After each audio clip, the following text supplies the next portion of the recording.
What can The Hobbit teach you about running your online business? I read The Hobbit many years ago and enjoyed the book far more than The Lord of the Rings. It's quite a short story, only just over 300 pages, but it's an exciting adventure story full of surprises. I'm rediscovering the story as I read it to my 10-year-old. I'd finished off a chapter in the middle of the book and it struck me that I face the same problems as the Hobbit faces running my online business. There are quite a number of important ingredients.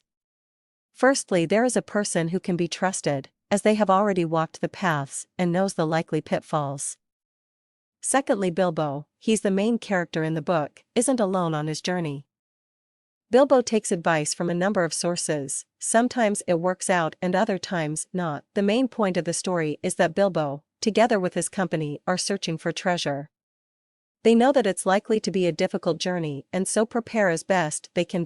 So, the chapter that inspired me to write this article relates to when Bilbo has to continue the journey without his mentor.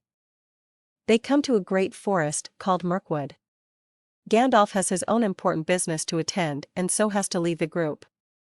What the wizard does though is give clear instructions: follow the path, beware of the river that crosses the path, and don't get distracted. This is how it normally works in running a small business. You ultimately need to make the journey on your own, otherwise it's not your business. After a few days, the group comes to the river. After a small mishap, they cross the river and carry on. Then it all starts to go wrong. The group is tired and starts to get impatient. At one point, they are virtually through the forest, but don't realize it. They spot lights off to the side of the path and, ignoring the advice, chase the party that seems to be going on.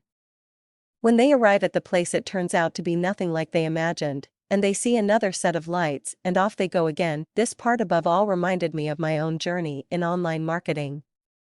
I have been given great advice on how to develop my business.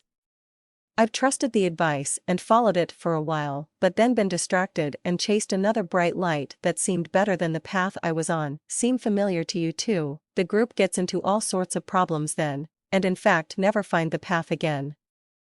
I won't spoil the ending just in case you haven't read the book yet and plan to go and see the film. Basically, Bilbo has to become very resourceful to get himself and his group out of the problems they find themselves in. It all makes for a good story. If they had simply followed the instructions and gone through the forest would have been boring, but they would have gotten to where they had planned to. I know I've been guilty of that, trying to make things complicated instead of just following a simple plan. I now think building an online marketing business is a big enough adventure without going for the overly complicated options. How about you?